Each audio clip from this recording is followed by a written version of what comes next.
सोनीपत के बरोदा के लोगों को करीब 21.5 किलोमीटर लंबी सड़क की सौगात मिली है।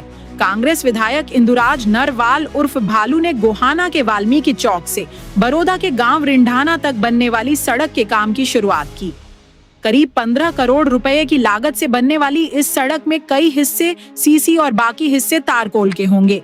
विधायक का कहना है कि आबादी वाले हिस्सों में घरों का पानी सड़क पर आने से तारकोल की सड़क जल्दी खराब हो जाती है, इसलिए बरोदा, बनवासा, रेगाना और गोहाना रेलवे फाटक के आसपास के हिस्सों में सीसी सड़क बनाई जाएगी। ये गोहाना से जुलाना सड़क इसको का नाम है और ये सड़क अपने जो वाल्मीकि चौक गोहाना से शुरू होगी और सोनीपत की सीमा तक बनेगी। जो रिनाना भिवानी ब्रांच जो नहर है उस वहाँ तक बनेगी और इसकी लंबाई लगभग 21.5 किलोमीटर है।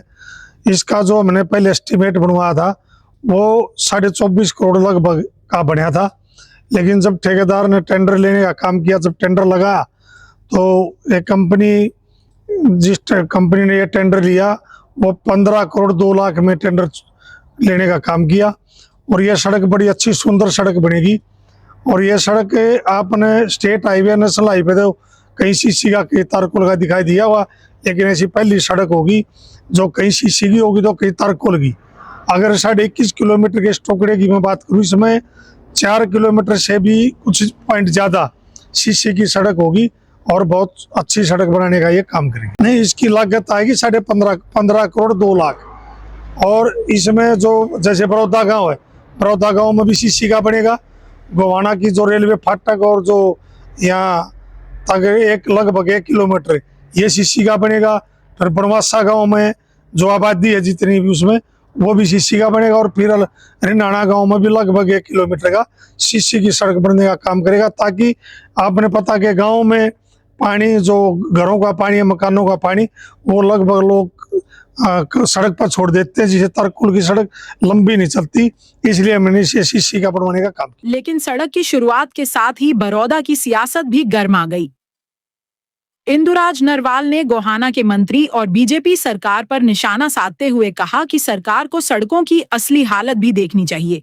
उन्होंने पीजीआई, महिला विश्वविद्यालय और एजुकेशन हब को जोड़ने वाली खानपुर रोड को भी जल्द ठीक कराने की मांग की। देखिए, नाचना या घंटेटा, मैं तो ये कहूँगा कि गोहाना के मंत्री, विधायक हैं जो आज कैबिनेट के मंत्री भी, उन्होंने खानपुर की सड़क है जो जहाँ पीजीआई है, हमारी एजुकेशन का हब भी है, जहाँ महिला विश्वविद्यालय है, वो सड़क के आप हालात देखोगे तो बहुत बुरे हालात है। मैं तो आपके चैनल के माध्यम से सरकार से भी ये मांग करूँगा कि उस सड़क को भी तुरंत बनवाएं, ताकि जो हमारे मंत्री जी वो भी खुश हो सके और उसका काम शुरू हो। वहीं HKRN और वाटर लिस्ट के मुद्दे पर भी विधायक ने सरकार को घेरा। उन्होंने आरोप लगाया कि बरोदा में बड़ी संख्या में वोट काटे गए हैं और हर पात्र व्यक्ति का वोट दोबारा बनाने की मांग की। HKRN को लेकर नरवाल ने कहा कि पहले से काम कर रहे युवाओं को पक्का किया जाए, उन्हें नियमित कर्मचारियों जैसी सुविधाएं मिलें और स्थायी भर्ती शुरू हो। उन्होंने ऐलान किया कि 19 अगस्त को पंचकूला में HKRN के उप कार्यालय के सामने कांग्रेस बड़ा धरना देगी। इसके साथ ही बीजेपी के 25,000 युवाओं को नौकरी देने के दावे पर भी उन्होंने सवाल उठाए और सरकार से नौकरियों पर श्वेत पत्र जारी करने की मांग की। यानी बरोदा में एक तरफ सड़क का काम शुरू हुआ तो दूसरी तरफ सड़क से लेकर रोजगार और वाटर लिस्ट तक सियासत भी तेज हो गई। बिल्कुल, SIR को लेके हमारे हल्का बरोदा की 1,90,000 वोट थी और उसमें से 29,000 लगभग वोट काटी गई। उसमें 15,000 वोट तो ऐसी थी जो जिनका मिलान नहीं हो पाया। 8,000 के करीब वह वोट थी जो डेथ होगी और 4,000 वोट की जो मैपिंग वो नहीं मिल पाई। इस कुल मिला के 29,000 लगभग वोट काटी गई। और अब भी मैं हल्का बरोदा की बात करूँ तो लगभग 28 से 29,000 नोटिस दिए गए हैं। मैं चुनाव आयोग से चाहूँगा और कहूँ भीगा कि एक भी वोट गलत बने ना और सही बचे ना, निष्पक्ष हर वोट बनाने का काम करें, ताकि इस लोगों की वोट की ताकत से इस देश का संविधान बचा रहे और इस देश को ताकत मिलती रहे। HKRN को लेके 19 तारीख को कांग्रेस ने कॉल किया कि आंदोलन करेंगे। देखिए, सबसे पहले तो मैं, जो आपने HKRN का जिक्र कराया, सबसे पहले तो मैं क्लियर कर देना चाहता हूँ कि HKRN में जो बच्चे अब लगाए गए, सबसे पहले तो उनको सरकार पक्का करे, और जो परमानेंट सरकारी नौकरी पर जो वेतन हो है वो उनको वेतन दे, वो सुविधा दे।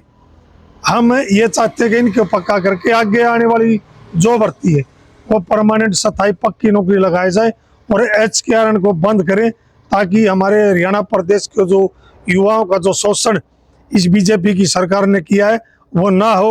और हम इसके लिए HKRN के लिए हम 19 तारीख को पंचकुला में HKRN के कार्यालय के सामने बड़ा धरना प्रदर्शन करेंगे।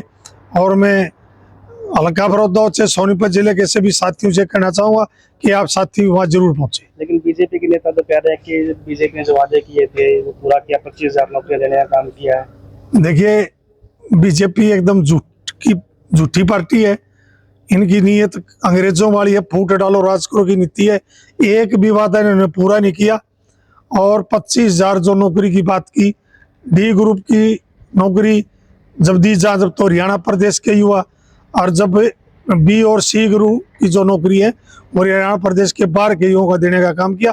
मैं तो कहता हूँ बीजेपी सरकार को, आप श्वेत पत्र जारी करें, आपने किस लड़के को किस पोस्ट पर नौकरी लगाया, पूरे हरियाणा को पता चल जाएगा कि बीजेपी कितना इस हरियाणा विरोधी है और युवा विरोधी है।